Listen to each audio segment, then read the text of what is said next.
बरसात के दिनों में आकाशीय बिजली से लोगों की मौत की खबरें अक्सर आती रहती हैं। इससे काफ़ी नुकसान भी होता है। इस आकाशीय बिजली को ग्रामीण इलाकों में ठनका और वज्रपात भी कहते हैं। आखिर ये आकाशीय बिजली, ठनका क्या होते हैं और ये क्यों गिरते हैं? इसके बचाव के क्या-क्या कारण हैं? आज हम सब बताएंगे। नमस्कार दोस्तों, बेस्ट नॉलेज टीवी में आपका स्वागत है। जैसा कि हम सभी जानते हैं, प्रकृति अपने आप में खूबसूरत है। मानव जाति का अस्तित्व ही प्रकृति से है। कृषि कार्यों के लिए किसान पूरी तरह से प्रकृति पर ही निर्भर है।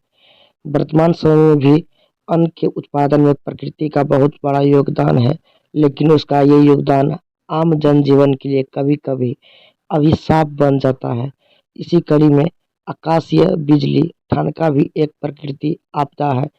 तो चलिए सबसे पहले जानते हैं कि ठनका यानी कि लाइटिंग क्या होता है। ठनका एक प्राकृतिक आपदा है। गर्मी के मौसम में समुद्र, नदियाँ और तालाब के पानी वाष्प बनकर ऊपर उठ जाते हैं।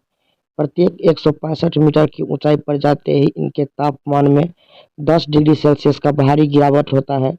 वही वाष्पित पानी ऊपर जाने पर बर्फ के टुकड़ों में बदल जाते हैं, जिसके कारण कभी-कभी बर्फ के टुकड़े भी गिरते हैं। बर्फ हवा के कारण आपस में टकराने लगते हैं, जिसके कारण एक घर्षण उत्पन्न होता है। उस घर्षण से एस्थेटिक करंट बनता है। उस करंट का पॉजिटिव चार्ज आसमान में चला जाता है, परंतु उसका नेगेटिव चार्ज नीचे आ जाता है। ये नेगेटिव चार्ज अपने लिए पॉजिटिव चार्ज की तलाश करता है। अधिक बारिश के कारण जोरों की हवाएं चलती हैं। जब हवाएं चलती हैं तब जमीन पर लगे घास आपस में टकराते हैं। घासों को टकराने पर एक घर्षण पैदा होता है। उस घर्षण से चार्ज बनता है, जिसका नेगेटिव चार्ज नीचे चला जाता है, लेकिन पॉजिटिव ऊपर ही रह जाता है। इसी पॉजिटिव चार्ज की ओर आसमान का नेगेटिव चार्ज आकर्षित होकर चला आता है, जिसे आकाशीय बिजली, वज्रपात या ठनका कहते हैं। वज्रपात के खतरनाक होने की आखिर वजह क्या है? चलिए जानते हैं। आकाशीय बिजली कितना खतरनाक होता है, इसका अंदाजा आप इन निम्नलिखित बातों से जान सकते हैं। आसमानी बिजली का वोल्टेज 10 करोड़ होता है। इसमें 10,000 का एएमपी होता है, जबकि घर में फ्रिज, टीवी, कूलर और एसी का इस्तेमाल मात्र 5 एएमपी यानी एम्पियर से होता है। इसका तापमान 27,000 डिग्री सेल्सियस से 30,000 डिग्री सेल्सियस तक होता है, जो सूर्य के तापमान से भी अधिक है। हालांकि इसकी समयावधि बहुत कम होती है, 0.0005। यही कारण है कि ये ज़्यादा खतरा उत्पन्न नहीं कर सकता। क्यों आती है आवाज़? हाँ दोस्तों, जब भी ठनका खसती है तो आवाज़ क्यों आती है? गिरने वाली बिजली का तापमान 27 डिग्री सेल्सियस होता है। इसकी तुलना में हवा में मौजूद बारिश की बूंदें बहुत ठंडी होती है। जब ये बिजली जमीन की ओर गिरती है, उस दरमियान बिजली की गर्मी के कारण हवा में मौजूद बारिश की बूंदें वाष्प में परिवर्तित हो जाती है। बिजली का रफ्तार उसे चीरती हुई जमीन पर आती है, जिसके कारण वो वाष्प उधर हटने लगते हैं। इन वाष्प का दूर हटने से ही आवाज निकलती है। आखिर बिजली गिरते वक्त आवाज पहले क्यों आती है? देखिए, बिजली गिरते वक्त आवाज बाद में सुनाई देती है, मगर दिखाई पहले देती है। इसके पीछे का कारण है बिजली की रफ्तार। बिजली की रफ्तार ज्यादा होती है आवाज की तुलना में। इस कारण जब बिजली गिरती है तब दिखाई पहले देती है, मगर सुनाई बाद में देती है। कहाँ-कहाँ गिर सकती है बिजलियाँ?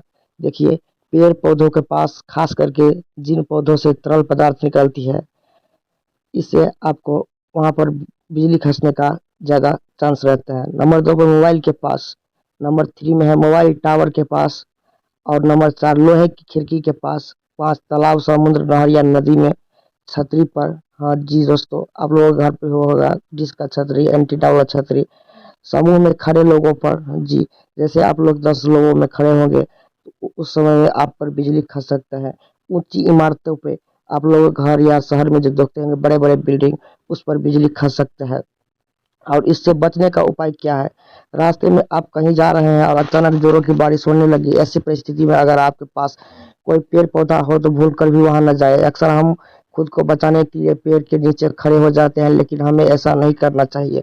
चलिए इसके पीछे का वजह जानते हैं। वजह नंबर 1, पेड़ पौधे जमीन से जुड़े होते हैं, खासकर के जिन पौधों में तरल पदार्थ होते हैं, जैसे बरगद का पेड़। ये पौधे ज्यादा जमीन के अंदर होते हैं, यही कारण होता है कि बिजली जमीन पर गिरने बजाय पेड़ पर गिर जाता है, जिसकी चपेट में उसके छांव में खड़ा व्यक्ति भी आ जाता है। बिजली कड़कने पर मोबाइल का इस्तेमाल न करें, क्योंकि मोबाइल टावर से जुड़ा होता है, जिसके पीछा करते हुए आसमानी बिजली उस पर गिरती है।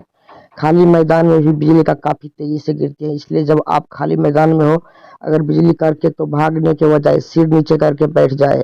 खिड़कियों से न झांके, खास कर जब उस खिड़की में लोहा हो।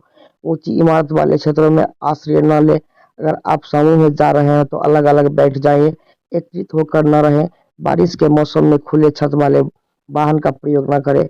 उस वक्त धातु से बने वस्तु का प्रयोग करें, जैसे छतरी। छतरी में लोहा होता है, जब हम उसे लेकर चल रहे होते हैं तब हम जमीन से जुड़े होते हैं और छतरी का लोहा हमारे हाथ में होता है, लेकिन लोहा और जमीन आपस में ग्राउंड हो जाते हैं, जिसके कारण बिजली हम लोग का शरीर पे गिर जाता है। तो कैसा लगा वीडियो? अगर अच्छा लगा हो तो लाइक कमेंट और शेयर जरूर करें।